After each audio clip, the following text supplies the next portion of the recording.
ஓம் சக்தி. என் அன்பு தங்கமே, உன் வாழ்க்கை துணை உனக்காகவே படைக்கப்பட்டவர், கடவுளால் இணைத்து வைக்கப்பட்டவர். இப்பொழுது இருக்கும் சூழ்நிலையை வைத்து எந்த ஒரு முடிவும் எடுக்காதே. சிறிது காலம் பொறுமையாக இரு. அனைத்தையும் நான் மாற்றுவேன்.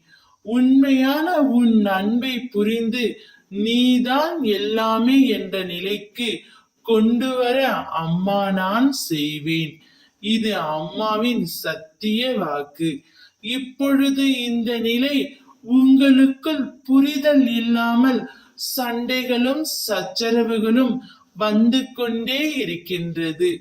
சின்ன சின்ன பிரச்சனைகளையும் பெரிதுபடுத்தி குடும்பத்தில் நிம்மதி இல்லாமல் இருக்கின்றாய்.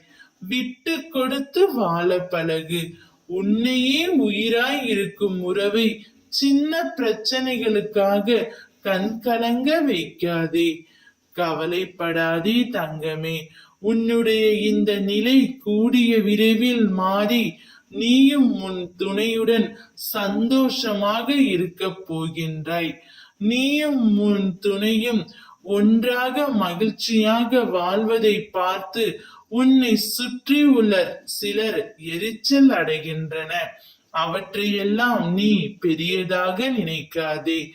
உன்னையும் உன் துணையையும் சேர்த்து வைத்து நோய் நொடி இல்லாமல் நீண்ட ஆயுளை தந்து அந்த ஆயுட்காலம் முழுவதும் உனக்கு மகிழ்ச்சியை மட்டுமே நான் தரப்போகின்றேன்.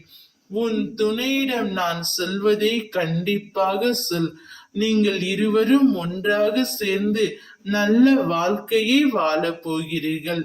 இப்பொழுது நீங்கள் படுகின்ற கஷ்டம் அனைத்தும் மறந்து போகும் அளவிற்கு மகிழ்ச்சியான வாழ்க்கையை நான் உனக்கு தரப்போகின்றேன். ஓம் சக்தி.